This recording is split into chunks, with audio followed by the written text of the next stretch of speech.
Selamat sore pemirsa, apa kabar Anda di sore hari ini? Sumatera Utara hari ini kembali hadir menjumpai Anda edisi Selasa 13 Februari 2024. Kali ini bersama saya, Muhammad Azril Nasution. Dan saya Nisa Redi, selama 1 jam ke depan kami akan menginformasikan berita seputar Sumatera Utara untuk Anda. Dan berikut kita awal informasi selengkapnya.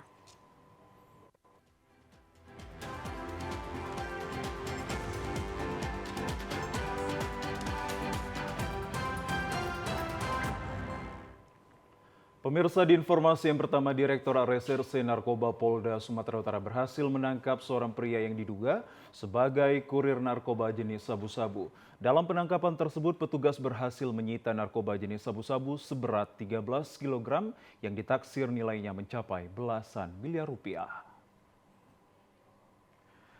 Detik-detik video amatir memperlihatkan personel Direktorat Reserse Narkoba Polda Sumatera Utara berhasil menangkap seorang pria di sebuah SPBU di kawasan Kabupaten Langkat.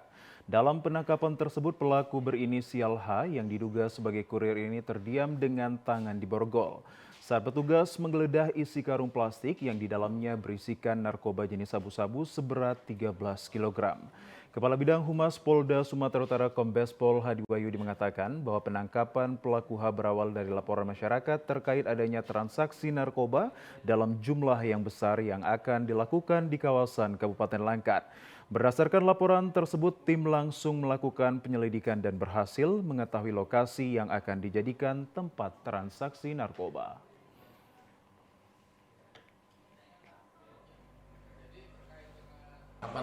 Pembawa narkotika jenis sabu-sabu, dan betul pada saat petugas mengamankan yang bersangkutan di Jalan Medan Aceh, itu polisi mendapatkan 13 bungkus yang dalam kemasan teh. Kemudian setelah dilakukan penyelidikan ada 13 kg yang berhasil kita amankan. Itu saat ini pelaku beserta barang bukti telah berada di Polda Sumatera Utara untuk dilakukan pemeriksaan lebih lanjut. Masih di Sumatera Utara, pemirsa, Satuan Narkoba Polres Belawan menggerebek kampung narkoba di kawasan Jalan Ileng, Kota Medan. Petugas berhasil menangkap bandar dan 3 pengguna narkoba yang tengah bertransaksi di permukiman rumah warga. Polres Pelabuhan Belawan berhasil menangkap seorang bandar narkoba bernama Fahrul Rozi alias Fahrul, berusia 25 tahun di kawasan Jalan Ileng, lingkungan 2, Kelurahan Rengas Pulau, Kecamatan Medan Marelan, Kota Medan. Saat penggerebekan, petugas juga menemukan 3 orang pemuda lainnya, yakni Saipul 36 tahun, Badrul 24 tahun, dan M. Rozi 19 tahun yang tengah bertransaksi membeli narkoba. Dari lokasi penggerebekan, petugas berhasil mengamankan 2 bungkus plastik berisi 22,79 gram sabu-sabu. Kasat Narkoba Polres Belawan, AKP Abdi Harahap, mengatakan penggerebekan kampung narkoba dilakukan atas laporan masyarakat yang resah dengan peredaran narkoba di kawasan permukiman mereka. Berdasarkan informasi dari masyarakat, kita lidik di daerah itu memang ada sebenarnya transaksi narkoba di sabu-sabu, dan itu memang sudah meresahkan. Jadi kemarin kami kita amankan dari lokasi 1 pengedar. Berikut ada 3 orang laki-laki kita amankan, itu di lokasi. Setelah kita ambil keterangan dan kita tes urinnya ternyata positif, dan itu nanti kita selanjutnya akan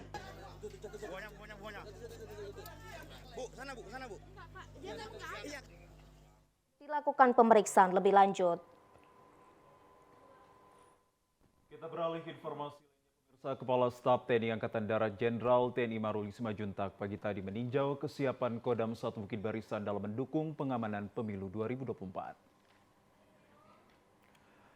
Kepala Staf TNI Angkatan Darat Jenderal Maruli Simanjuntak mengaku satuan TNI di seluruh jajaran menjunjung tinggi netralitas TNI pada pemilu.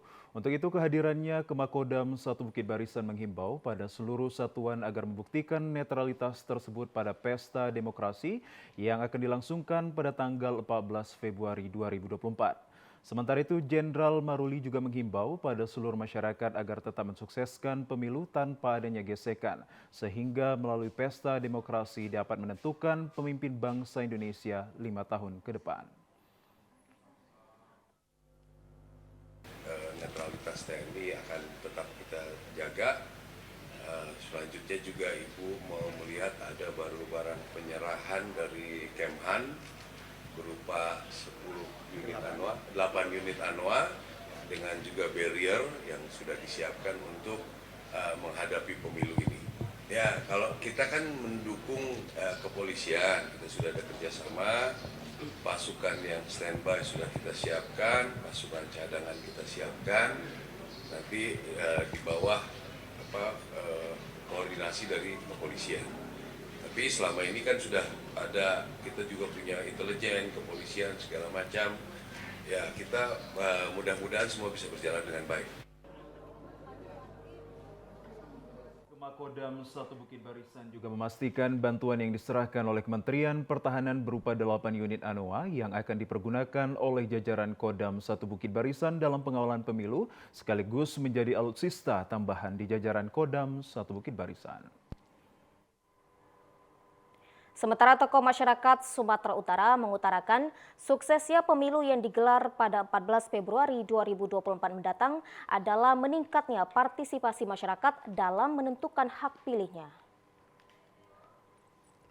Tokoh masyarakat Sumatera Utara R.E. Nainggolan mengaku pesta demokrasi yang akan berlangsung besok merupakan momen strategis bagi seluruh anak bangsa untuk menentukan nasib bangsa 5 tahun ke depan. R.E. Nainggolan menjelaskan meski berbeda pilihan, setiap anak bangsa harus menghargai pemimpin yang terpilih karena siapapun yang akan menang harus didukung oleh masyarakat demi kemajuan dan kesejahteraan masyarakat Indonesia. Adalah hari kita semua, masyarakat dan bangsa Indonesia bersukacita. Karena besok adalah pesta demokrasi, pemilihan presiden, DPD, DPR, DPRD provinsi dan DPRD kabupaten dan kota. Sehingga kita semua harus bergembira, berbahagia, karena momen besok adalah untuk menentukan 5 tahun ke depan kemajuan Indonesia kita yang telah dilaksanakan dan dikerjakan dengan sepenuhnya oleh pemerintahan Jokowi selama 10 tahun.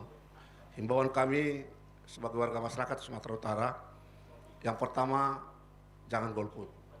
Harus datang ke kotak suara untuk menentukan pilihannya sesuai dengan hati nurani masing-masing.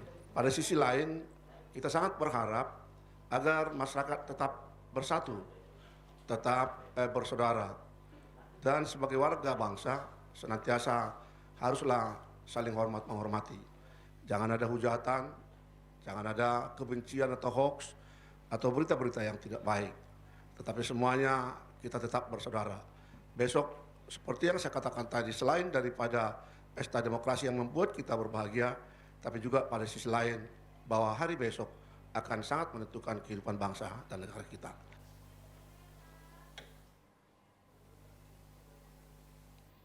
Pemirsa, Kapolres Samosir AKBP Yogi Hardiman melepas 2/3 kekuatan personelnya untuk pengamanan pemilu yang akan berlangsung pada tanggal 14 Februari 2024 mendatang. Polres Samosir mempersiapkan 194 personelnya dalam operasi Mantap Brata Toba untuk pengamanan pemilu di Kabupaten Samosir.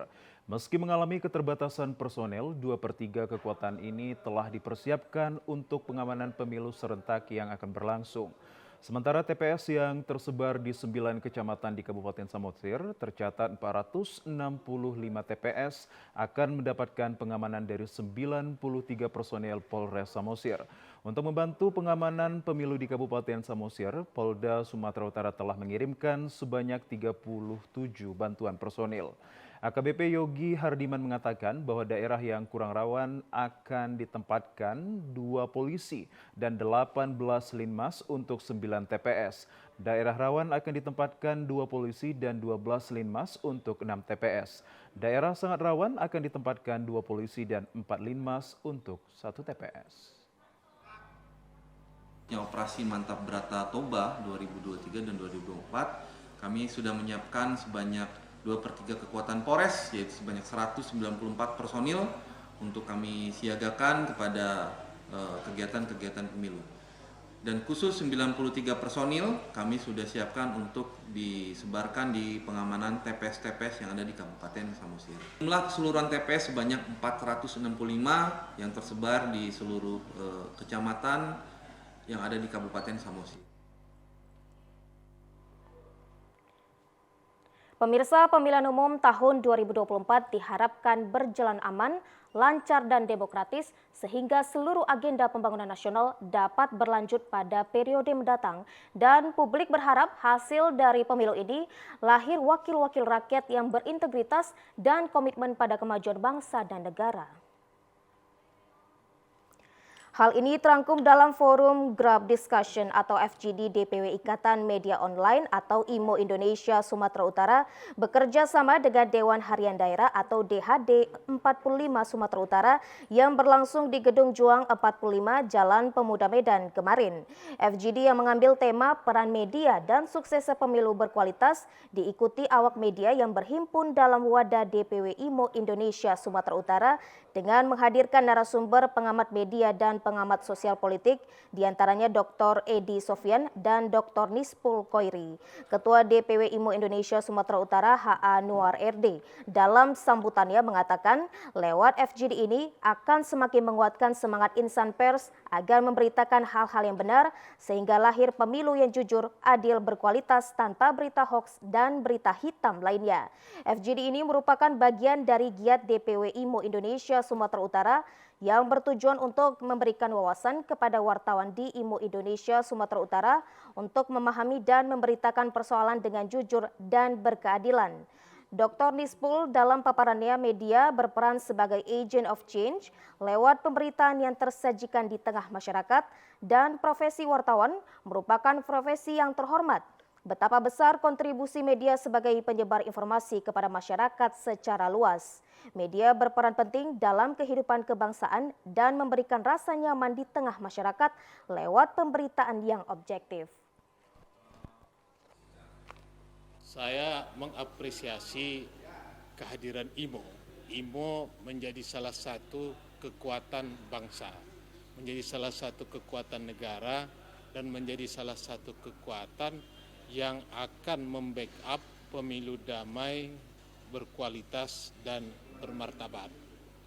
IMO harus mengorganisir kekuatan-kekuatannya mengawal pemilu pada tanggal 14 Februari 2024 ini adalah pemilu yang benar-benar terukur damainya, terukur kualitasnya, dan terukur martabatnya. Dr. Edi Sofyan mengingatkan bahwa ada 4 hal yang harus diperhatikan jurnalis dalam membuat berita, bahwa berita itu bersifat informatif, mendidik, hiburan, dan sosial kontrol.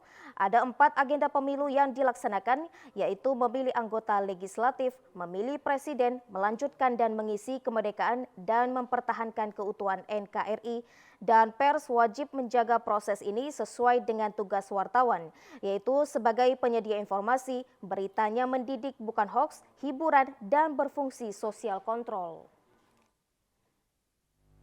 Saya sangat mendukung dan memberi apresiasi atas selenggaranya FGD tentang peranan pers di dalam mensukseskan pemilu yang tinggal 2 hari lagi yang diselenggarakan oleh IMO Sumatera Utara.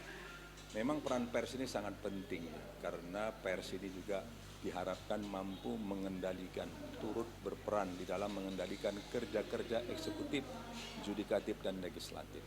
Bagaimana pers ikut membantu masyarakat di dalam mengawal pemilu ini, agar pemilu ini bisa berjalan dengan jujur dan adil. Tidak mungkin pemilu itu damai bila pelaksanaan pemilu tidak jujur dan adil. Dan oleh karena itu pers kawallah ini agar rakyat benar-benar antusias untuk hadir di TPS pada tanggal 14 Februari 2024 dan turut memberitakan, menginformasikan yang benar. Discussion IMO Indonesia Sumatera Utara berharap lewat FGD ini wartawan berperan aktif untuk mensukseskan pemilu dengan pemberitaan yang objektif dan proporsional. Acara FGD ini diakhiri dengan pembacaan deklarasi dan bentuk komitmen IMO Indonesia Sumatera Utara untuk pemilu yang jujur, adil, berkualitas, dan berintegritas. Pemirsa, sejumlah informasi menarik dan aktual lainnya akan hadir untuk Anda sesaat lagi. Tetaplah bersama kami.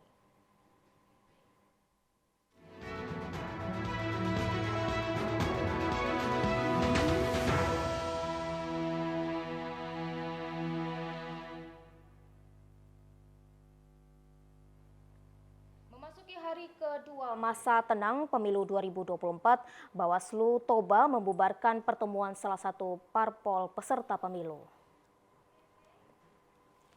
Ketua Bawaslu Kabupaten Toba Sahat Sibarani ketika dikonfirmasi mengatakan bahwa pertemuan tersebut merupakan pelatihan untuk para saksi partai di TPS-nya masing-masing. Sahat menjelaskan bahwa tindakan pembubaran yang dilakukan oleh pihaknya merupakan upaya untuk pencegahan agar tidak memancing keributan pada masa tenang pemilu. Sebelumnya pihak Bawaslu Toba telah melakukan konfirmasi secara langsung terhadap pimpinan partai agar menghentikan kegiatan tersebut. Sahat menegaskan kepada semua peserta pemilu saat ini meski melaksanakan kegiatan internal partai tidak diperbolehkan lagi. Pimpinan partai politik di tingkat Kabupaten Toba khususnya Gerindra sudah saya sampaikan, ini adalah yang kedua dan ini mereka mematuhi semua peraturan KPU dan Bawaslu bahwa mereka adalah sudah siap melaksanakan apa keputusan dari Bawaslu dan ini memang kegiatan seperti ini ya, yang mengundang banyak yaitu terpaksa kita beri pencegahan supaya jangan ada keributan di dalam pelaksanaan pemilu. Ya, sampai sejauh ini belum ada penyimpangan dan pelanggaran karena pimpinan Partai Gerindra Toba mau mengindahkan apa yang kita sampaikan dan mereka sekarang melakukan kegiatan di dalam kantor partai sendiri dan ini sudah kita bubarkan dan mereka bersedia. Kita beralih ke informasi lainnya, pemirsa. Menjelang pelaksanaan pemilu 2024, Komisi Pemilihan Umum Kabupaten Langkat terus melakukan sejumlah persiapan. Salah satunya melakukan sosialisasi di Lapas Pemuda Langkat. Komisioner KPUD Langkat Maghfirah Fitri Menjereng menjelaskan terkait tata cara pencoblosan surat suara yang benar dan sah dengan mempraktikannya secara langsung menggunakan surat suara simulasi. Maghfirah juga mengingatkan para pemilih di TPS khusus Lapas Pemuda Langkat agar membawa kelengkapan untuk memilih yakni KTP elektronik dan formulir A pindah pemilih. Petugas KPPS di TPS khusus Lapas Pemuda akan membagikan formulir A pindah memilih untuk warga binaan pada hari ini. KPU berharap dengan sosialisasi ini dapat meningkatkan partisipasi pemilih khususnya di Lapas Pemuda Langkat. Sementara itu, Kalapas Pemuda Langkat Raymond Andika Girsang mengatakan jumlah penghuni Lapas Pemuda Langkat yang terdaftar dalam daftar pemilih tetap berjumlah 500 orang dari 837 orang warga binaan. Di sisi lain, pemirsa, Badan Pengawasan Pemilihan Umum di Kota Binjai menggelar rapat koordinasi dengan stakeholder saat masa tenang pemilu 2024. Badan Pengawasan Pemilihan Umum atau Bawaslu Kota Binjai menggelar rapat koordinasi dengan stakeholder dengan tema pengembangan fungsi strategis kelembagaan Bawaslu pada penertiban APK di masa tenang. Kegiatan ini menghadirkan narasumber dari Komisioner KPU Provinsi Sumatera Utara, Robi Effendi, dan Asisten 1 Pemko Binjai. Bawaslu Kota Binjai menggelar kegiatan ini agar kolaborasi antara pengawas, penyelenggara, dan stakeholder di Kota Binjai berjalan lebih baik lagi. Komisioner KPU Provinsi Sumatera Utara Robi Effendi mengatakan ada beberapa hal yang dianggap penting dan dilarang dalam pelaksanaan pemilu 2024, yaitu kepada media dilarang menyampaikan berita yang berpihak kepada salah satu paslon, dilarang menyebarluaskan hasil riset, dilarang mengajak golput, dan dilarang mengajak mencoblos dengan memberikan janji atau imbalan. Masa tenang ini teman-teman semua tidak boleh melakukan melakukan kegiatan kampanye. Kemudian hal-hal yang dilarang adalah dilarang memberikan imbalan atau memberi janji kepada pemilih untuk golput, untuk memilih atau calon tertentu atau peserta pemilu. Kemudian hal yang lain yang dilarang juga adalah dilarang menyebarluaskan video atau iklan tentang calon peserta pemilu, utamanya kepada media massa. Kemudian dilarang juga menyebarluaskan rekam jejak dan hasil riset terkait dengan pemilu. Kita menuju ke Kota Sibolga, pemirsa. Komisi Pemilihan Umum Daerah Kota Sibolga musnahkan surat suara pemilu yang rusak dan berlebih. Pemusnahan dilakukan dengan cara dibakar dan pemusnahan ini bertujuan untuk mencegah terjadinya penyelewengan surat suara. Ketua KPUD Kota Sibolga Afwan Nasution menjelaskan ditemukannya surat suara pemilu yang baik serta rusak dan berlebih setelah dilakukan penyortiran oleh petugas KPU Kota Sibolga. Berdasarkan rekapitulasi dari surat suara yang telah disortir, ditemukan surat suara untuk Pilpres yang mengalami kerusakan sebanyak 12 lembar. DPR RI sebanyak 51 lembar, surat suara DPD mencapai 54 lembar, DPRD Provinsi sebanyak 73 lembar. Sedangkan surat suara yang rusak untuk DPRD Kota Sibolga mencapai 13 lembar. Untuk surat suara berlebih dari jumlah surat suara yang diterima KPUD Kota Sibolga, totalnya mencapai 484 lembar dengan perincian untuk DPR RI mencapai 27 lembar, DPD RI sebanyak 292 lembar, DPRD Provinsi 123 lembar, dan untuk DPRD Kota Sibolga, total kelebihan surat suara mencapai 42 lembar. Dalam pemusnahan surat suara yang rusak dan berlebih tersebut, pihak KPU melibatkan pihak kepolisian dan juga TNI, Kejaksaan, serta pemerintah Kota Sibolga sebagai saksi. Pemusnahan surat suara rusak juga dilakukan Komisi Pemilihan Umum Kota Padang Sidempuan dengan memusnahkan 129 surat suara dengan cara dibakar. Pemusnahan surat suara rusak tersebut digelar di depan gudang logistik KPU Kota Padang Sidempuan. KPU Padang Sidempuan memusnahkan surat suara yang rusak sebanyak 129 lembar dengan disaksikan PJ Wali Kota Padang Sidempuan, Kapolres, Ketua Bawaslu, Kejaksaan, serta pejabat lainnya. Ketua KPU Padang Sidempuan, Tagor Dumora, mengungkapkan rincian surat suara yang rusak dan akan dimusnahkan tersebut telah dibuatkan berita acara yang ditandatangani oleh Kapolres Padang Sidempuan dan Ketua Bawaslu sesuai jenis surat suara yang rusak. Adapun surat suara yang rusak disebabkan karena mengalami sobek hingga kurang jelas dari percetakan sehingga gambar tidak terlihat jelas. Dari surat suara yang rusak tersebut terdiri dari 17 lembar untuk Presiden dan Wakil Presiden, 35 lembar untuk DPR RI, 40 lembar untuk DPD RI, 26 lembar untuk DPRD Provinsi Sumatera Utara, dan untuk DPRD Kota Padang Sidempuan.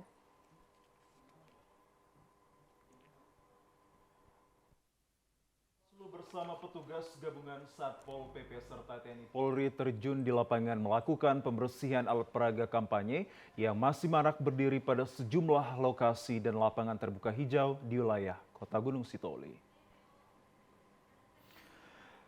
Memasuki hari kedua masa tenang pemilu serentak tahun 2024, pihak Badan Pengawas Pemilihan Umum Bawaslu Kota Gunung Sitoli bersama-sama dengan TNI gabungan dari unsur Satuan Polisi Pamong Praja serta petugas TNI Polri mengintensifkan pembersihan sejumlah APK berupa foto baliho peserta pemilu dan partai politik yang masih marak.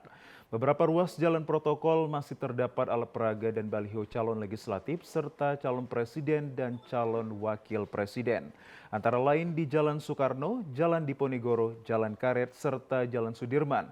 Dan beberapa ruas jalan memasuki wilayah kecamatan dan desa dalam Kota Gunung Sitoli. Bawaslu kini tengah melakukan pengelompokan dan pencatatan terkait peserta pemilu yang terlibat, abai, dan tidak mengindahkan masa tenang jelang pemilu 2024.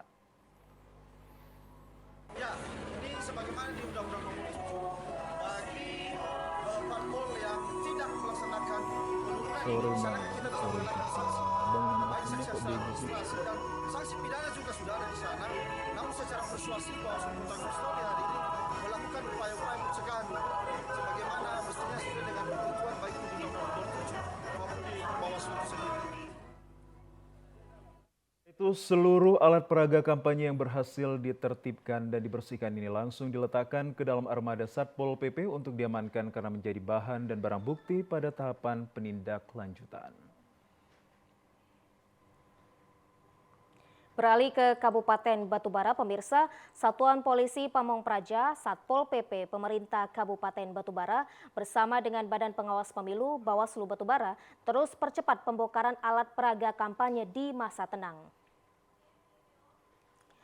Sejumlah petugas Satpol PP dan petugas pengawas kelurahan desa serta petugas pengawas tempat pemungutan suara tampak membongkar alat peraga kampanye di sepanjang Jalan Lintas Sumatera, Desa Simpang Gambus, Kecamatan 50 Batubara.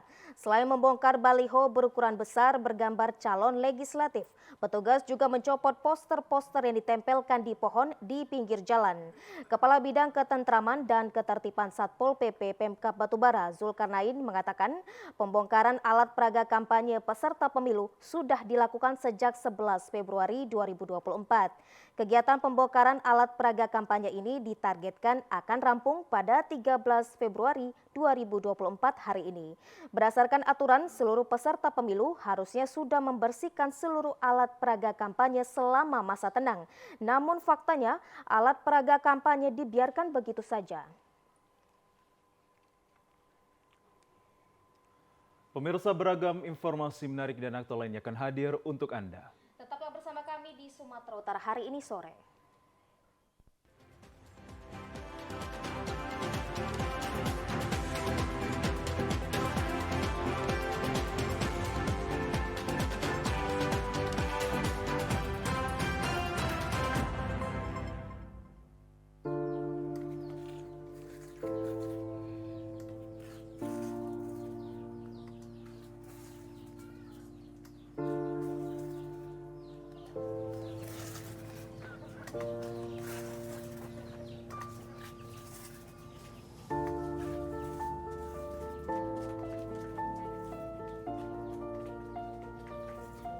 Pilihan seperti apa pilihan kau itu? Pilihanku pasti yang terbaik. Dibanding pilihanmu, mau dibawa kemana negara kita ini? Apa aja pilihan ada. Oh tidak, pilihanku itu pasti yang terbaik. Allah, kau sama saja kau sama. Banyak kan?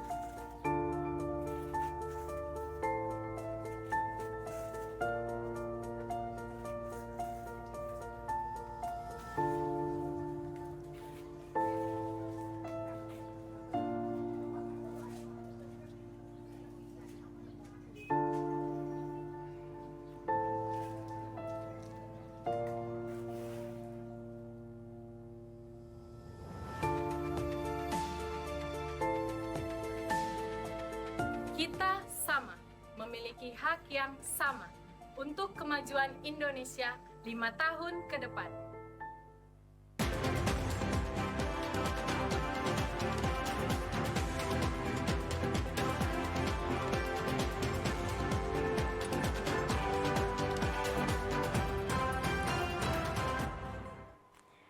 Terima kasih Anda masih bersama kami. Pemirsa, praktik-praktik politik uang masih terus berpotensi merusak pesta demokrasi pemilih pemula Sumatera Utara ini menjadi sasaran praktik politik uang karena jumlahnya yang signifikan untuk mendulang suara.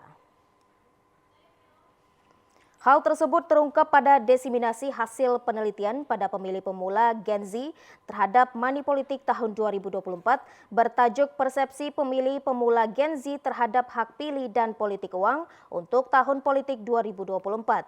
Ketua peneliti Dr. Detania Sukaraja mengatakan pemilih pemula juga menunjukkan respon yang positif terhadap isu-isu strategis seperti kesehatan masyarakat, pendidikan, lingkungan, perubahan iklim, pertahanan keamanan, pembangunan infrastruktur, program pembangunan jangka panjang, dan tata kelola pemerintahan dalam menentukan pilihan politiknya.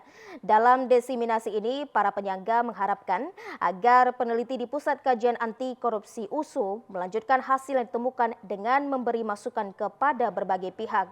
Perlu juga memberi masukan pada lembaga terkait agar memberi sanksi untuk yang terlibat money politik agar Gen Z yang akan menjadi lumbung di 2029 menyadari bahwa money politik tidak dibenarkan dan ada hukumannya.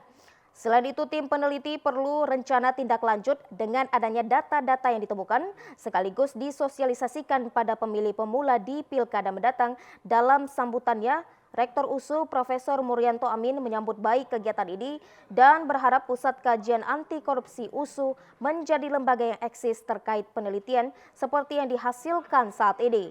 Pihaknya mendukung kegiatan ini tentu memberikan manfaat bagi berbagai kalangan, utamanya menjelang pemilu dan pilkada yang mengangkat penelitian terkait pemilih pemula atau yang disebut generasi Z. Gen Z ini menentukan masa depan Indonesia. Jadi kita harapkan Gen Z ini punya perilaku politik yang berbeda dari generasi sebelumnya. Misalnya tadi tentang perilaku memilih. Jadi mereka memilih itu dasarnya bukan lagi material ya. Rational choice-nya adalah mereka harus memilih karena memang tahu apa yang akan dikerjakan oleh calon yang dia pilih, lalu kemudian bisa memberikan banyak manfaat bagi orang, sebagaimana ya syarat demokrasi. Itu yang mau kita maui bagi anak-anak generasi Z, anak-anak muda yang nanti akan melanjutkan estafet kepemimpinan yang ada di Indonesia ini. Itu pentingnya. Hadir Rektor Universitas Sumatera Utara Profesor Murianto Amin, Ketua KPU Sumatera Utara Agus Arifin, perwakilan kemitraan Rifki Syarif, Ketua Penelitian Dr. Detania Sukaraja, tampil sebagai moderator Dr. Mahmud Mulyadi, selanjutnya penjaga Puteh Ibrahim, Dr. Indra Fauzan, dan Nazir Salim Manik.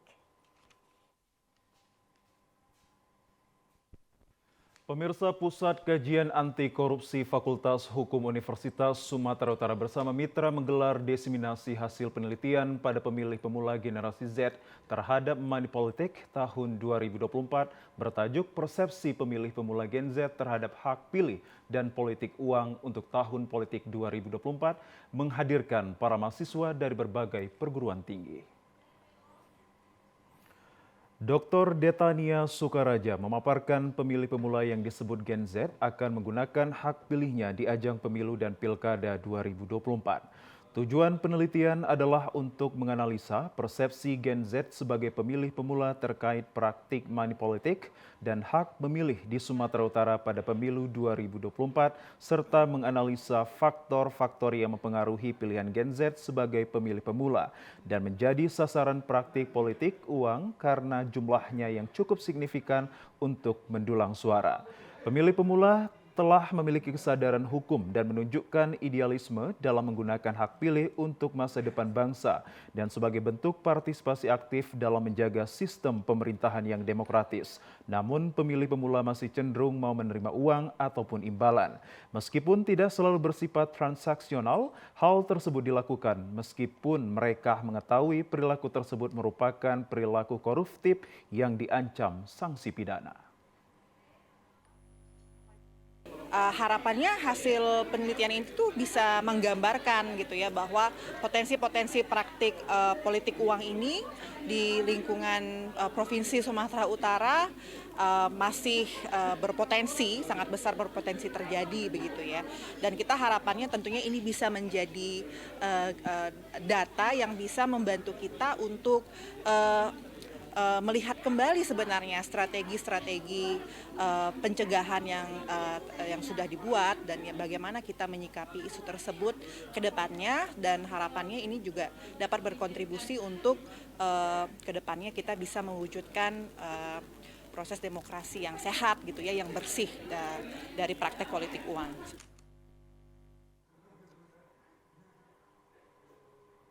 KPU Serdang Bedagai melakukan rapat pleno daftar pemilih tambahan atau DPTB yang telah dihimpun dari semua laporan ke posko yang ada di kecamatan dan desa se-Kabupaten Sergai. Hal tersebut disampaikan Fuad Hasan Lubis, Komisioner Divisi Data dan Informasi. Terdapat jumlah pemilih pindah masuk sebanyak 1.858 dan pemilih pindah keluar 3.238 pemilih. Dijelaskan 4 kategori pemilih yang masuk dalam daftar DPTB, yaitu pemilih yang pada saat pemilihan berada dalam keadaan sakit di rumah sakit dan pendampingnya, pemilih yang menjadi tahanan, pemilih yang kena bencana alam, serta yang terakhir pemilih yang menjalankan tugas pada hari pemilihan. Dari kategori tersebut, pemilih dapat melakukan pindah pemilih ke posko yang telah ditentukan. Jumlah pemilih tambahannya laki-laki 1.928 orang, perempuan 1.310 orang, total 3.238 pemilih. Maka dari hasil persentase tersebut terdapat lebih banyak pemilih pindah keluar daripada pemilih pindah masuk wilayah Sergai. Ya, sesuai dengan putusan MK itu disebutkan bahwa ada 4 kategori di mana pemilih itu yang bisa mengurus sampai pada saat H-7 sebelum hari H pemilu, yaitu pemilih yang berada di rumah sakit atau yang mendampingi, kemudian pemilih yang menjadi tahanan, yang ketiga pemilih yang terkena bencana alam, dan keempat pemilih yang menjalankan tugas pada hari pemungutan suara. Jadi hanya 4 kategori ini yang bisa kita selesaikan pada hari terakhir ini, yaitu di tanggal 7 Februari 2024. Ya, pemirsa, meski hari libur sejak tanggal 8 hingga 10 Februari, namun menjelang pemilu serentak, Dinas Kependudukan Catatan Sipil Pemerintah Kabupaten Samosir tetap membuka pelayanan umum dan juga untuk kepada warga untuk pembuatan elektronik KTP.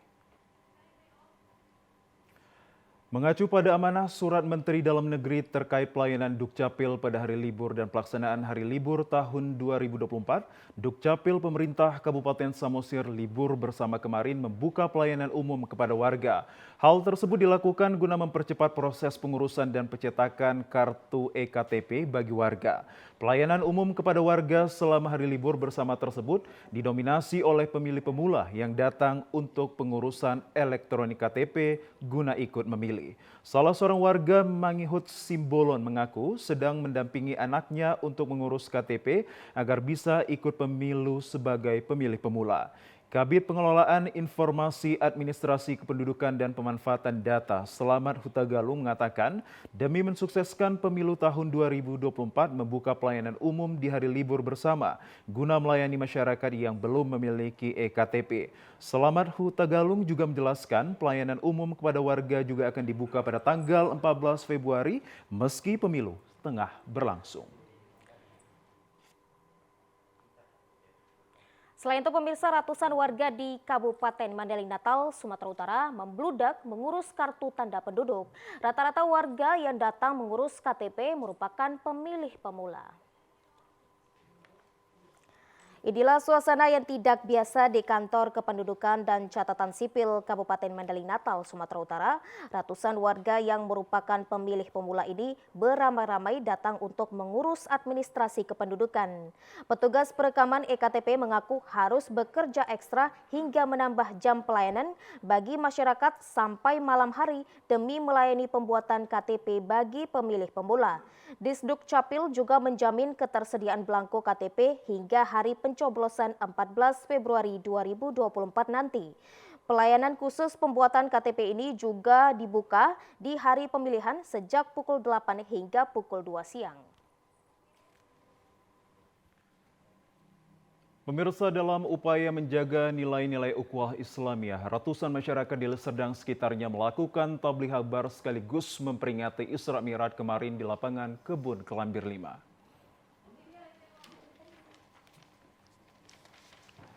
Antusiasme masyarakat di Liserdang sekitarnya memadati lapangan Kebun Kelambir 5 untuk mengikuti tausiah Ustadz Maulana. Dalam tausiahnya, Ustadz Maulana menyampaikan ada 7 hal dalam menyikapi hidup, diantaranya adalah dengan muhasabah diri. Dalam pengertian hal tersebut, sebagai umat beriman mampu untuk introspeksi diri yang mana perbuatan baik masa lalu agar dapat ditingkatkan di masa depan, baik kualitas maupun kuantitasnya. Sementara perbuatan yang buruk pada masa lalu tidak perlu diulangi lagi, sehingga dengan muhasabah dianjurkan untuk selalu berbuat kebaikan, sehingga bermanfaat di kehidupan dunia maupun akhirat. Dengan meningkatkan ibadah disertai doa kepada Allah Subhanahu wa taala merupakan salah satu hal yang sangat penting menjadikan kehidupan kita menjadi tenang di saat menjalani usaha. Selain itu juga berpuasa, sedekah, serta menjaga silaturahmi juga menjadikan hidup lebih bermakna, bermanfaat bagi diri sendiri dan juga orang banyak. Agar hidup lebih berkah lagi diharapkan sebagai umat beriman untuk menyisihkan rezeki dengan berbagai kegiatan berbagi kepada umat yang kurang mampu.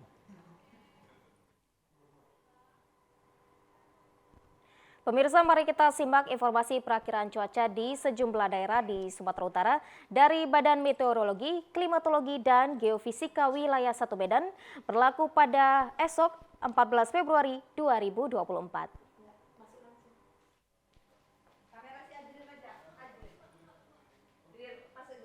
Ya, mohon maaf pemirsa, kita beralih ke informasi selanjutnya. Animo ribuan pengunjung wisatawan yang datang dari berbagai daerah saat libur Isra Mi'raj dan Imlek memadati objek wisata Waterfront City yang menjadi wajah baru destinasi wisata di Desa Pardomuan 1, Kecamatan Pangururan, Kabupaten Samosir.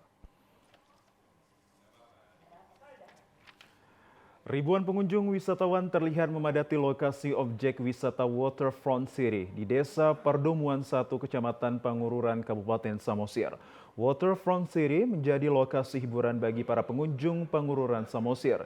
Di tempat ini ditampilkan pertunjukan cerita rakyat yang mengedukasi serta keindahan Pulau Samosir yang dipadupadankan dengan atraksi air mancur yang menari-nari di atas Danau Toba dengan perpaduan cahaya layaknya seperti sekelompok penari yang menambah eksotisnya Waterfront City di malam hari. Selama pertunjukan atraksi air mancur yang tengah berlangsung, banyak para pengunjung mengabadikan dengan melakukan video siaran langsung di dunia maya. Ini baru pertama yang kita lihat paling keren. Kerennya seperti apa nih Bang? Animo masyarakat juga bagus, penampilannya ditampilkan juga bagus, sesuai dengan musiknya ya keren lah kita lihat. Nggak kecewa lah. Nggak kecewa. Kecewa ya. Air itu seperti kesannya bisa mengikuti alunan musik ya? Mengikuti alun musik, bisa menari, dan kita terhibur. Sementara itu, Kepala Bidang Promosi Dinas Pariwisata Pemerintah Kabupaten Samosir, Shani Nainggolan mengatakan bahwa pertunjukan air mancur yang digelar dengan 2 sesi tersebut setiap hari selama libur sejak tanggal 8 hingga 11 Februari banyak dikunjungi ribuan pengunjung wisata yang datang ke Kabupaten Samosir. Dan pemirsa, informasi yang baru Anda saksikan tadi sekaligus menutup perjumpaan kita dalam program Sumatera Utara hari ini. Kami ucapkan terima kasih atas kebersamaan dan juga perhatian Anda. Saya Muhammad Azhar Nasution. Dan saya Ansaredi, selamat sore dan sampai jumpa.